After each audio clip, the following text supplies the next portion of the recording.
Sunday அன்னைக்கு Robinson போயிருந்தோம். அன்னைக்கு பார்த்தீங்கன்னா, அங்க கிளியரன்ஸ் சேல்லாம் போட்டிருந்தாங்க. அதனால பயங்கர கூட்டமா இருந்தது. நாங்க வரப்பவே கார்ல என்ஜின் லைட் வந்து எரிஞ்சுட்டே இருந்தது. ஸோ என்ன ஃபால்ட்டுன்னு தெரியல. 1 மந்த்தா நம்ம வந்து கார எடுக்காம இருந்ததால ஏதோ ஆனுச்சா என்னன்னு தெரியல.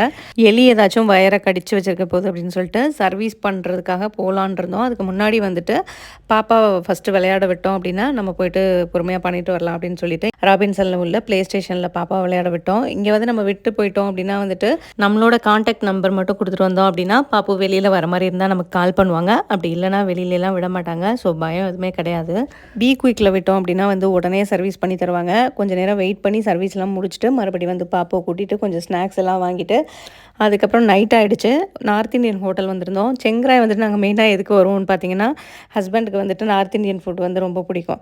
ஸோ அத சாப்பிட்றதுக்காக தான் வந்திருந்தோம். இங்க வந்து பார்த்தீங்கன்னா, சமோசா, அதுக்கப்புறம் வெஜ் பிரியாணி இதெல்லாம் சாப்பிட்டு முடிச்சுட்டு, மறுபடியும் வந்து வீட்டுக்கு கிளம்பிட்டோம்.